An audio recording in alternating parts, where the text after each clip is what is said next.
जब करोड़ों की मालकिन एक साधारण कुली के आगे अपना दिल हार बैठी तो लालची रिश्तेदारों के पैरों तले जमीन खिसक गई। जानिए कैसे एक टूटे हुए इंसान ने दूसरे टूटे हुए दिल को सहारा दिया।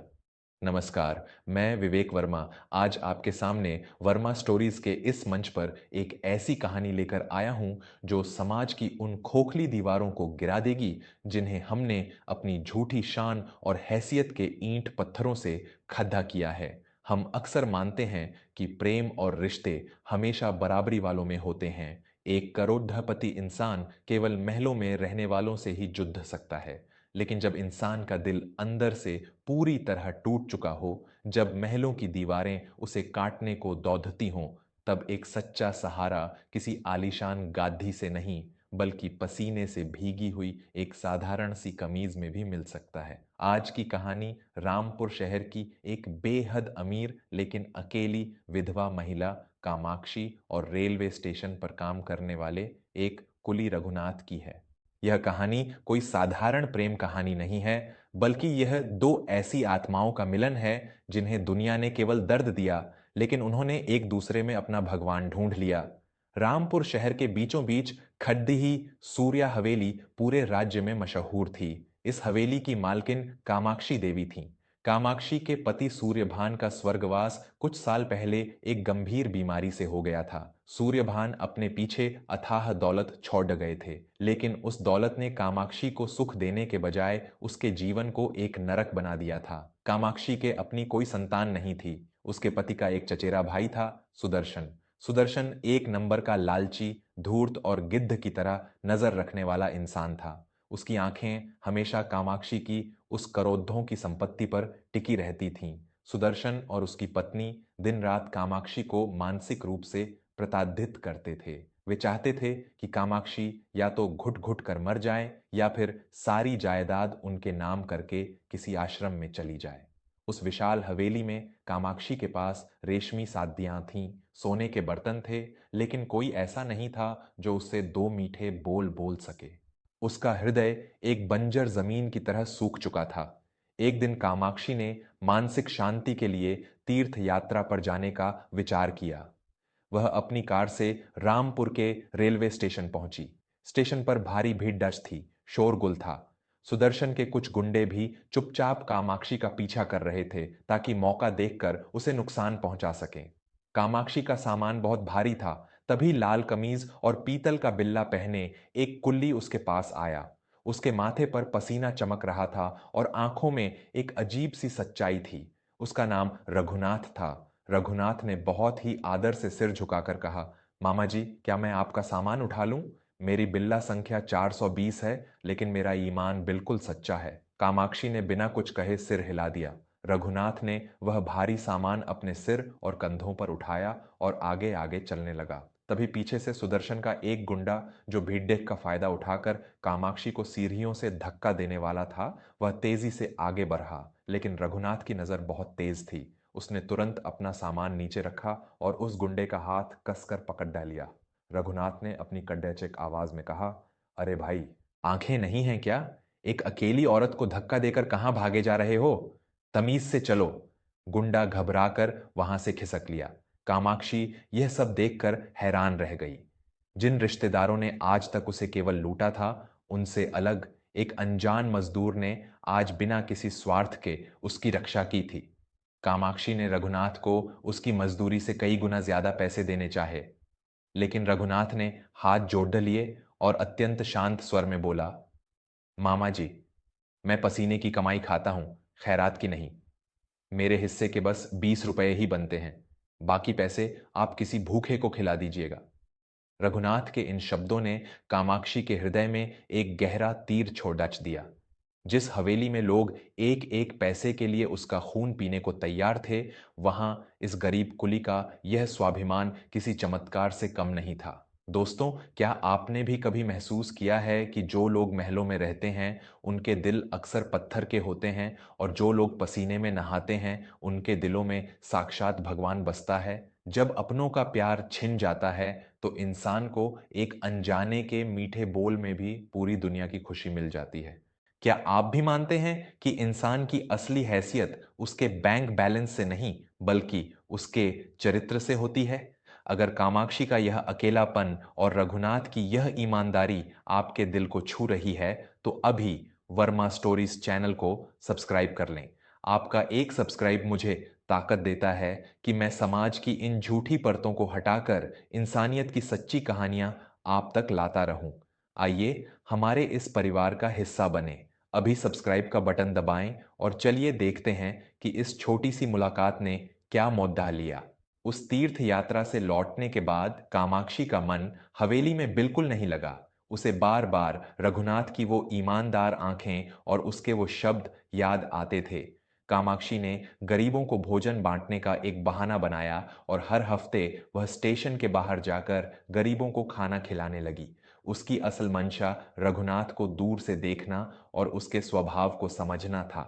उसने देखा कि रघुनाथ केवल एक कुल्ली नहीं था।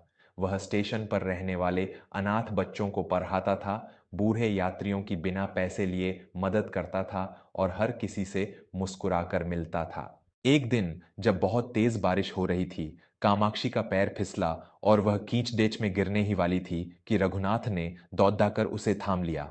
कामाक्षी ने कांपते हुए कहा, तुम इतने अच्छे कैसे हो रघुनाथ? तुम्हारे पास तो कुछ भी नहीं है, फिर भी तुम पूरी दुनिया का दर्द बांटते फिरते हो। मेरे पास करोड़ों की दौलत है, लेकिन मेरे हिस्से में केवल आंसू हैं। रघुनाथ ने कामाक्षी को पास ही एक बेंच पर बैठाया। उसने अपनी लाल कमीज से कामाक्षी का सामान पोंछा और एक बहुत ही गहरी सांस लेते हुए बोला, किसने कहा मेरे पास कुछ नहीं है मामा जी? मेरे पास मेरा बीता हुआ कल है। आज से 10 साल पहले इसी रेलवे स्टेशन पर एक भयंकर रेल दुर्घटना हुई थी। उस हादसे में मैंने अपनी पत्नी और अपनी 4 साल की बेटी को खो दिया था। मैं उस दिन मर जाना चाहता था, लेकिन फिर मैंने सोचा कि अगर मैं मर गया तो मेरी बेटी की यादें भी मर जाएंगी। इसलिए मैंने इसी स्टेशन को अपना घर बना लिया। मैं हर मुसाफिर में अपना परिवार ढूंढता हूँ। दूसरों का बोझ उठाने से मेरे सीने का बोझ हल्का हो जाता है। रघुनाथ की आंखों से बहते हुए आंसुओं ने कामाक्षी की आत्मा को झकझोर दिया। कामाक्षी को महसूस हुआ कि उसका दर्द रघुनाथ के दर्द के आगे कुछ भी नहीं था, और जिस इंसान ने इतना बड़ा दुख सहकर भी अपनी इंसानियत नहीं खोई, वह कोई साधारण मनुष्य नहीं बल्कि एक देवदूत था। उस दिन उन दोनों के बीच एक ऐसा मौन रिश्ता जुड़ा गया जिसका नाम प्रेम से कहीं बढ़कर समर्पण और सम्मान था। कामाक्षी अब छुप छुप कर नहीं बल्कि खुलेआम स्टेशन जाने लगी। वह रघुनाथ के साथ उन अनाथ बच्चों की मदद करती, लेकिन यह बात सुदर्शन की नजरों से ज्यादा दिन छुप नहीं सकी। जब सुदर्शन को पता चला कि करोद्दो की मालकिन कामाक्षी एक मामूली कुल्ली के साथ उठती बैठती है, तो उसके भीतर की शैतानी आग भद्दक उठी। उसने इसे कामाक्षी को पागल घोषित करने का सबसे बेहतरीन मौका समझा। दोस्तों, हमारे समाज की सोच कितनी खोखली है ना। अगर एक अमीर आदमी किसी गरीब से रिश्ता बनाए तो उसे दया और महानता कहा जाता है, लेकिन अगर एक अकेली और स्वाभिमानी विधवा औरत किसी गरीब लेकिन सच्चे इंसान में अपना जीवन साथी या अपना सहारा ढूंढे, तो समाज उसे चरित्रहीन और पागल करार दे देता है। सुदर्शन जैसे भिद्धिये आज भी हमारे आसपास मौजूद हैं, जो केवल अपनी तिजोरी भरने के लिए किसी भी पवित्र रिश्ते को मिट्टी में मिला सकते हैं। क्या आप भी इस सामाजिक भेदभाव से नफरत करते हैं? अगर कामाक्षी और रघुनाथ का यह पवित्र और आत्मीय जुड़ाव आपको सही लग रहा है और आप चाहते हैं कि हर इंसान को अपना जीवन साथी चुनने का अधिकार मिले, तो बिना एक पल गंवाए वर्मा स्टोरीज को सब्सक्राइब करें। आपके सब्सक्राइब करने से यह संदेश समाज की उन बैधियों को तोड़ने का काम करेगा जो इंसानियत को बांध कर रखती हैं। तो अभी सब्सक्राइब का बटन दबाएं और बेल आइकन को जरूर दबाएं। चलिए सुनते हैं कि सुदर्शन ने स्टेशन पर आकर क्या तमाशा किया। एक दोपहर जब कामाक्षी और रघुनाथ स्टेशन के एक कोने में उन गरीब बच्चों को किताबें बांट रहे थे, तभी सुदर्शन अपने 10-12 गुंडों और शहर के कुछ रसूखदार लोगों के साथ वहां आ धमका। सुदर्शन ने अपनी आवाज को इतना ऊंचा कर लिया कि पूरे स्टेशन के मुसाफिर वहां इकट्ठा हो गए। सुदर्शन ने चिल्लाते हुए कहा, देखिए शहर वालों, यह है हमारे प्रतिष्ठित सूर्यभान जी की विधवा पत्नी। हवेली में इसे चैन नहीं आता, इसलिए यह इस 2 कौड़ी के कुल्ली के साथ यहां मुंह काला कर रही है। इसने हमारे कुल की नाक कटवा दी है। यह औरत पागल हो चुकी है। इसका मानसिक संतुलन बिगड़ गया है। आज मैं इसे पुलिस के हवाले करूंगा और इस कुल्ली की तो मैं वो हालत करूंगा कि यह बोझ उठाना भूल जाएगा। सुदर्शन के गुंडे रघुनाथ की तरफ दौड़े, लेकिन कामाक्षी एक ढाल बनकर रघुनाथ के सामने खड़ी हो गई। आज कामाक्षी कोई डरी हुई विधवा नहीं थी। आज वह एक ऐसी शेरनी थी जिसने अपने सम्मान और अपने हक के लिए आवाज उठाई थी। कामाक्षी ने पूरे स्टेशन के सामने अपनी बुलंद और कड़ी डीडीएच आवाज में कहा, खबरदार सुदर्शन, अगर किसी ने रघुनाथ को छूने की कोशिश भी की तो मैं उसके हाथ कटवा दूंगी। तुम मुझे पागल घोषित करना चाहते हो? हाँ, मैं पागल हूं। मैं उन सोने चांदी के सिक्कों के लिए पागल नहीं हूं जिनके लिए तुम हर दिन मेरा खून पीते हो। मैं उस सुकून के लिए पागल हूं जो मुझे इस इंसान के पसीने की खुशबू में मिलता है। कामाक्षी ने रघुनाथ का हाथ मजबूती से पकड़ डीएच लिया और सुदर्शन की आंखों में आंखें डालकर बोली, तुम सब सुनना चाहते हो ना कि हमारा रिश्ता क्या है? तो कान खोलकर सुन लो। यह कुली रघुनाथ आज से मेरा जीवन साथी है। इसने मुझे वो सम्मान, वो सुरक्षा और वो आत्मीयता दी है जो तुम जैसे करोड़पतियों के पास है ही नहीं। तुम मेरी दौलत के भूखे हो ना? तो सुनो मेरा फैसला। कामाक्षी ने अपने बैग से कुछ कागजात निकाले जो वह पहले ही अपने वकील से बनवा कर ला चुकी थी। कामाक्षी ने वो कागज हवा में लहराते हुए कहा, मैंने अपनी सूर्या हवेली और अपनी सारी दौलत इस शहर के अनाथालय और इस स्टेशन के बच्चों के नाम कर दी है। अब उस दौलत पर मेरा या तुम्हारा कोई अधिकार नहीं है। मैं अब कोई करोड़पति मालकिन नहीं हूं। मैं केवल कामाक्षी हूं और मैं अपना बाकी का जीवन इस सच्चे इंसान के साथ इसी स्टेशन के पास एक छोटी सी कुटिया में बिताऊंगी। यह सुनते ही सुदर्शन के पैरों तले जमीन खिसक गई। उसके सारे अरमान, उसकी सारी लालची योजनाएं पल भर में राख हो गईं। वह जमीन पर घुटनों के बल गिर पड़धा और पागलों की तरह अपना सिर पीटने लगा। उसे समझ आ गया था कि उसके अहंकार और उसके लालच ने ही उसे पूरी तरह से बर्बाद कर दिया है। स्टेशन पर मौजूद सैकड़ों मुसाफिरों ने तालियां बजानी शुरू कर दी। हर किसी की आंखों में आंसू थे। एक साधारण से कुली रघुनाथ ने बिना कुछ मांगे दुनिया की सबसे बड़ी जीत हासिल कर ली थी। रघुनाथ ने कामाक्षी की तरफ देखा। उसकी आंखों में सम्मान के आंसू थे।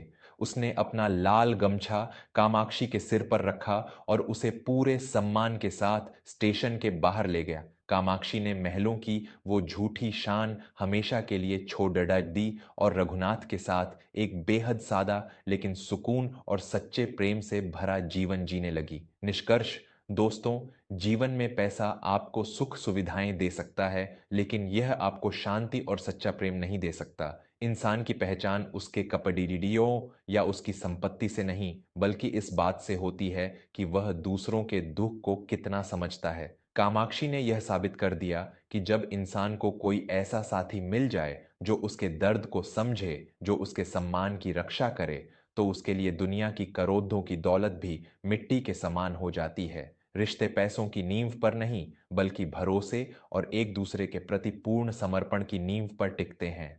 आज की यह रोंगटे खड़ी डिडे कर देने वाली और समाज को एक कड्ढा संदेश देने वाली कहानी अगर आपके दिल को गहराई तक छू गई हो, अगर आपको कामाक्षी का यह स्वाभिमान और रघुनाथ की यह सच्चाई पसंद आई हो, तो इस वीडियो को अपने दोस्तों और परिवार के हर सदस्य के साथ ज़्यादा से ज़्यादा शेयर करें। और अंत में मैं विवेक वर्मा आपसे एक बार फिर हाथ जोड़कर निवेदन करता हूं कि जीवन की ऐसी ही सच्ची, गहरी और आत्मा को जगाने वाली सीख पाने के लिए वर्मा स्टोरीज को अभी सब्सक्राइब करें। आपका जुड़ाव ही मेरी सबसे बड़ी ताकत और प्रेरणा है। कमेंट में सच्चा प्रेम जरूर लिखें और बताएं कि कामाक्षी का दौलत छोड़ने का फैसला आपको कैसा लगा। मिलते हैं अगली कहानी में। तब तक इंसानियत को जिंदा रखें और अपनों का सम्मान करें। धन्यवाद और नमस्कार।